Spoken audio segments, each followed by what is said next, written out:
लोगों ने मेहनत की है, खर्चा किया है, तो एक सॉल्यूशन पे बात हो चर्चा के साथ साथ।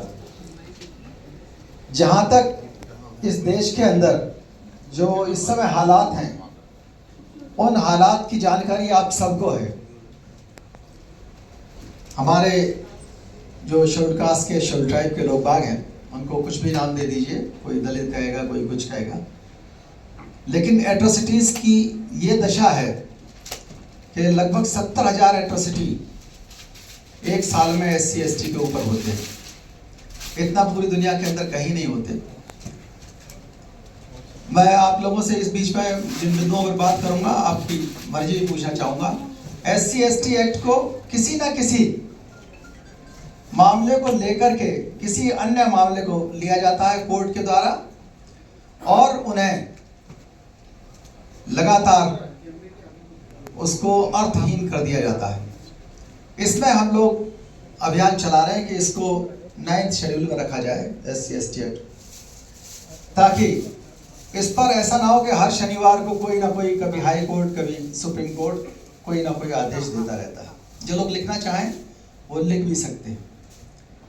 दूसरी चीज है, बैलेट बॉक्स से इलेक्शन हुए थे, संविधान सभा बनी और बहुत सारी बदलाव हुए लगातार। चारों तरफ चर्चा है कि EVM से बेईमानी होती है। EVM से बेईमानी होती है या नहीं होती है, लेकिन इतना निश्चित रूप से है कि सब लोगों के दिल में है कि बैलेट बॉक्स से चुनाव होना चाहिए। हम लोग सब साथ हैं, तो बैलेट बॉक्स से चुनाव की हम लोग मांग करते हैं। कॉलेजियम ने इस देश के अंदर ये ठान रखा है कि वर्ण व्यवस्था को पुनर्स्थापित कर दिया जाए। हम लोग कॉलेजियम समाप्त करने की बात करते हैं, साथ ही साथ हिस्सेदारी और समावेशी कॉलेजियम होना चाहिए यहाँ पर। लेकिन मैं तारीफ करूंगा कि किसानों ने इस देश के अंदर असली क्रांतियां की और उन्होंने झुका दिया। इतने सारे MP MLA इस देश के अंदर हैं, कोई नहीं बोलता इलेक्शन कमीशन के खिलाफ, सुप्रीम कोर्ट के खिलाफ। बहुत चंद लोग हैं। 306 MP है इस समय भी पार्लियामेंट के अंदर। अगर 306 प्रस्ताव कर दें कि संविधान को कुछ नहीं होना चाहिए, आरक्षण व्यवस्था को कुछ नहीं होना चाहिए, बैलेट बॉक्स से चुनाव होगा, तो वो आधे घंटे के अंदर पास हो जाएगा। लेकिन बिना जुनून के, इनके जुनून से तो अच्छा है वो नेहा सिंह राठौर, ध्रुव राठी, ये लोग ज्यादा काम कर रहे हैं, वो ज्यादा हिम्मत से काम कर रहे हैं। इन लोगों से तो अच्छा हुआ है। किसानों के लिए MSP की बात में क्या दिक्कत है भाई? अगर देश के अंदर किसान नहीं रहेगा तो कौन सी फैक्ट्री चल जाएगी, कौन सी सड़क बन जाएगी, कौन सा केमिकल इंडस्ट्री चल जाएगी, कहां से मिलेगी नेताओं को पेंशन, कहां से जुडिशरी चलेगी, ना किसी गाड़ी चल पाएगी, कुछ नहीं हो पाएगा अगर हमारा मजदूर और किसान दुखी रहेगा। तो इसमें कोई दिक्कत की बात नहीं है। जब प्रस्ताव पेश किए गए हैं तो उन पर हल निकाला जाना चाहिए। महिला रिजर्वेशन की बात जहां तक है, जिनके अंदर जुनून है, जिन पार्टियों के अंदर, जिन संगठनों के अंदर, उन्होंने 40% दे रखा है TNC ने, और जो नाटक करना चाहते हैं वो लगातार कभी बिल पेश कर रहे हैं, कभी दिल पेश कर रहे हैं, कभी मन की बात कर रहे हैं। तो निश्चित रूप से समाधान यही है जो बाबा साहब डॉक्टर अम्बेडकर ने कहा, एडुकेट रिप्रेजेंटेशन, और माननीय काशीराम जी ने कहा, जिसकी जितनी संख्या भारी उतनी उसकी हिस्सेदारी। लेकिन हो ये रहा है कि हाई हैंडेडनेस, जो अथॉरिटी है उसका मिसयूज करके लोगों को परेशान किया जा रहा है। एक भय का वातावरण बन गया है। भय का वातावरण किस हद तक बना है? ED, CBI, पुलिस, सबका मिसयूज किया जा रहा है। एक बदले की भावना समाज के अंदर आएगी, सरकारें आती हैं जाती हैं बदलती रहती हैं, लेकिन वो बदले की भावना समाज के अंदर प्रवेश कर जाती है और उसके बड़े घातक परिणाम होते हैं। हम तो इतिहास के विद्यार्थी हैं और देखा है कि 100-100, 2-2 साल जो बदले की भावनाएं होती हैं, वो चाहे सांप्रदायिकता की हो, चाहे वो जातिवाद की हो, चाहे उपजातिवाद की, क्षेत्रवाद की, सारी पूरे समाज के अंदर दिक्कतें करती हैं। सरकार ने एक्सपेरिमेंट किया था पहले कि संविधान को बदलने के देखते हैं क्या होता है। पहले उन्होंने IPC CRPC को बदला कुछ नहीं किया खास, लेकिन उसका नाम बदल दिया, BNS कर दिया, BNSS कर दिया। पूर्व में जो सुप्रीम कोर्ट के निर्णय हुआ करते थे या जो भी बदलाव पार्लियामेंट करना चाहती थी, होते थे, 73 में भी हुए थे, उसके बाद भी होते रहे हैं, उनको सबसेक्शन करके जोड़ा जाता था। लेकिन ये पल्स देखते हैं कि कल को हम जब संविधान को बदलेंगे तो कितना ज्यादा कहां से रिएक्शन आएगा, किस कोने से रिएक्शन आएगा, ये स्थिति है। जुडिशरी के अंदर ऐसे ऐसे लोग ज्ञानी बिठा रखे हैं, मैं विद ड्यू रिगार्ड्स कह रहा हूं, सभी के लिए नहीं है, कुछ लोग अच्छे भी हैं, लेकिन कुछ लोगों ने तो यहां तक डिसाइड करना शुरू कर दिया कि कोरोना का इलाज किस जानवर के गोबर से होता है। तो इस हद तक अगर बातें करेंगे तो हम बिना जुडिशरी में समावेशन के, जब तक कि हमारे लोग वहां नहीं होंगे तो कैसे काम होगा। इतिहास लेखन का काम बाबा कर रहे हैं। एक बाबा कहानी सुना रहे हैं कि ऑस्ट्रेलिया का नाम अस्त्रालय है, वहां पर जो अस्त्र इकट्ठे हुए थे उस वजह से उसका नाम हो गया। एक दूसरे बाबा ने कहानी सुनाई कि साहब 15 अगस्त को अंग्रेज इसलिए भाग गए थे कि हमारे यहाँ एक अगस्त मुनि थे, वो समुद्र पी गए थे पूरा, तो घबरा गए अंग्रेज के अब तो 15 अगस्त आने वाले हैं। ऐसे जोकर लोग इतिहास लिख रहे हैं, ऐसे जोकर लोग इतिहास लेखन का काम कर रहे हैं। अरे भाई, इतिहासकारों का काम है इतिहास लिखना। एनसीईआरटी की किताब आप थोड़ी लिखोगे, वहां जाकर के आप क्या करना चाहते हो, क्या इंडिया ने इंग्लैंड पर राज किया था, क्या कहना चाहते हो। तो इस तरह की चीजों से बहुत ज्यादा सावधान रहने की जरूरत है। लोगों को जो पावरफुल है उसका तो क्षत्रियकरण कर देते हैं, और जो कमजोर है उसको और कमजोर बना करके उसको मजदूर की स्थिति, उसको सिर्फ जिंदा रहने की मोहलत देना चाहते हैं। ये षड्यंत्र चल रहा है लगातार। आज तक जाति के खिलाफ कानून बनाने की किसी को फुर्सत नहीं मिली, जाति के खिलाफ कोई सुप्रीम कोर्ट का निर्णय नहीं है, लेकिन आरक्षण के खिलाफ, SC ST एक्ट के खिलाफ खूब निर्णय रहते हैं। ये स्थिति है। लेटरल एंट्री के माध्यम से बिना UPSC के चाह रहे हैं कि वो अधिकारी बन जाए, कि OBC को भी रिजर्वेशन इन प्रमोशन मिलेगा।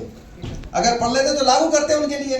और SC ST के नेताओं को भी समझना चाहिए था कि कोई भी कानून जब बनता है, जब 50% से ऊपर लोग लाभान्वित होते हैं तब रहता है, वरना झटके में आता है और झटके में वो खत्म हो जाता है। तो दोनों को करना चाहिए था, वो दोनों को नहीं किया गया। मोनोपोली से, एकाधिकार से इतना ज्यादा खतरा है कि इस देश के अंदर जब तक ये व्यवस्था नहीं होगी, ये संशोधन नहीं होगा कि राष्ट्रपति, प्रधानमंत्री, मुख्यमंत्री जैसे पदों पर 10 साल से ज्यादा कोई नहीं रहेगा। 10 साल जहां हुए तो आप हट जाइए। जब तक ये व्यवस्था नहीं होगी तब तक इस देश के अंदर हर नेता या तो परिवारवादी बनेगा या तानाशाह की तरफ से आना चाहेगा। राष्ट्रवाद के नाम पर हिंदू राष्ट्र की बात करते हैं। उनसे पूछो भाई क्या लाना चाहते हो। चर्चा यह है कि वो चाहते हैं सती प्रथा लागू हो जाए। अपनी बेटी से जाके पूछें कि क्या सती प्रथा लागू करना चाहते हैं, क्या जौहर लाना चाहते हैं, क्या बाल विवाह लाना चाहते हैं। सुधारों से तो इस हद तक वर्ण व्यवस्था के ठेकेदारों को नफरत है कि बस पूछा ना जाए। पेंशन क्यों खत्म की गई? पेंशन इसलिए खत्म की गई कि पिछले कई दशकों से OBC और SC ST के लोगों की संख्या बढ़ने लगी। उन्होंने कहा अब तो सारा जो पैसा है वो इन्हीं के घरों में जाएगा, और जो पेंशनर हैं वो चुपचाप नहीं बैठते। SC ST OBC वाले वो या तो इलेक्शन लड़ते हैं, या गांव में लड़े इलेक्शन, या शहर में कहीं ना कहीं लड़े। इनको कैसे कहा जाए इनसे भी मजदूरी कराओ। इनको अगर पेंशन मिल गई तो ये राजनीति करेंगे, इनको किराए के लिए पैसा नहीं चाहिए, ये ईमानदारी वाली राजनीति करेंगे ना, ये दलाली वाली नहीं करेंगे। विद ड्यू रिगार्ड्स कह रहा हूं, जिसके पास पेंशन है वो स्वाभिमान के साथ आगे बढ़ता है, और वो अच्छे नेता निकल करके उनमें से आए हैं। मैं सभी के लिए बात नहीं कह रहा हूं। तो वो पेंशन धारकों की पेंशन इसलिए खत्म की गई कि उनके अपने लोग तो इतने ज्यादा हैं, उनके तो 1% के पास 40% वेल्थ है, उन्हें कोई दिक्कत नहीं है।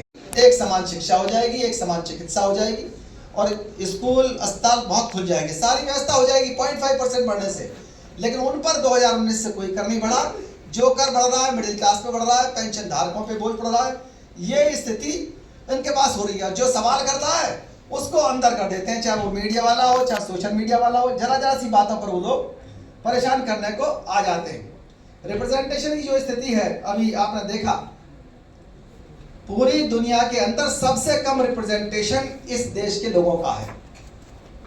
अगर इनको वाकई डिलिमिटेशन करना था तो ये चेक करते कि रिप्रेजेंटेशन को जोड़ना चाहिए था डिलिमिटेशन से। कास्ट की सेंसस कराते, कास्ट सेंसस नहीं भी कराई आपने तो कोई डाटा सर्वे इस तरह का हो जाता। आपको इतना तो पता ही है कि 50% OBC है इस देश के अंदर, उससे ज़्यादा ही है। वो कोई डाटा यूज नहीं किया गया, एस्टिमेटेड डाटा भी यूज नहीं किया गया। डिलिमिटेशन का इस तरह कर दिया गया कि वो हो ना पाए किसी भी तरह, क्योंकि चाहते नहीं है। सीटें बढ़ाना जरूरी है, लेकिन फेडरल स्ट्रक्चर इस देश का बड़ी चीज है।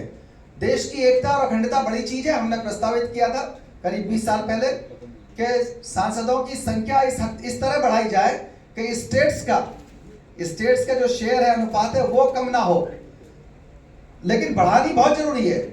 ये समझ लीजिए इंग्लैंड के अंदर करीब 5.5 करोड़ जनसंख्या है और उनके 1500 एमपी है। आप जोड़िए जरा अपने हिसाब से। अमेरिका की जनसंख्या 38 करोड़ है, उनके 535 एमपी है। फ्रांस की 5.5-6 करोड़ है, उनके 925 एमपी। हमारा पड़ोसी बांग्लादेश 16-17 करोड़ जनसंख्या, करीब 350 से 400 के बीच एमपी हैं। बांग्लादेश में भी यही स्थिति है।